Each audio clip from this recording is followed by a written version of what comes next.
All right, so I'm just going to say this right now. This is going to be a long roller coaster ride, but I'm going to do this as quickly as possible.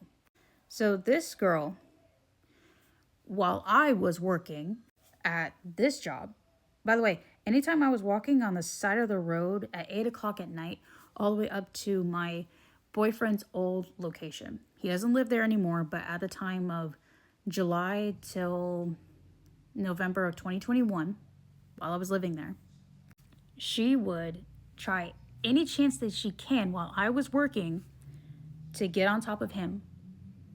By the way, this is now my ex-boyfriend. And thank God for that.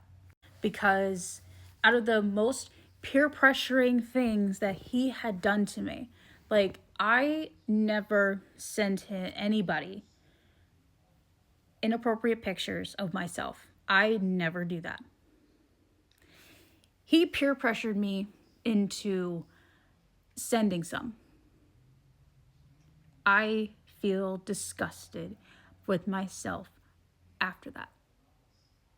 I still feel disgusted with myself after that. Just every time I look back at it in memory, I hate it.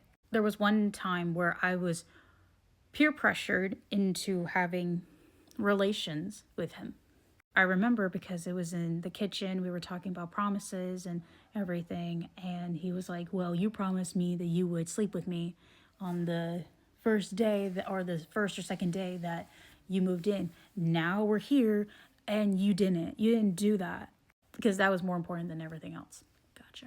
This girl was more than willing to do it to him anyway while we were together. She would cuddle up to him like a fucking koala. She would do anything for him.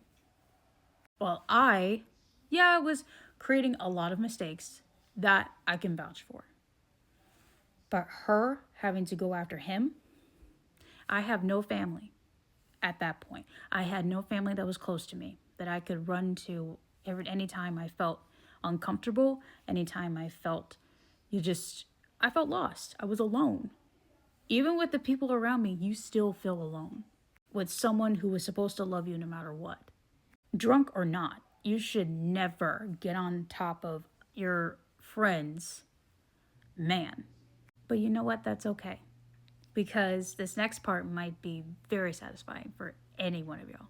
So, one of these days when those two were roughhousing and they were, catching feelings with one another and everything, I decided to punch him in the baby maker area. He asked me why did I do that, and I said I didn't think it was going to hurt because of it being so small. Okay? He said, oh, that's not funny. And I said, I never said it was a joke. And this time I am not going to be deleting this video. I'll put it on my stories, but other than that, I'm not going to be deleting this video. Because out of the many times that I have stated multiple times that, yeah, you did peer pressure me into sleeping with you. You did peer pressure me into taking pics of myself. Even though I was unhealthy, I feel disgusted. I felt I was nothing more than an object.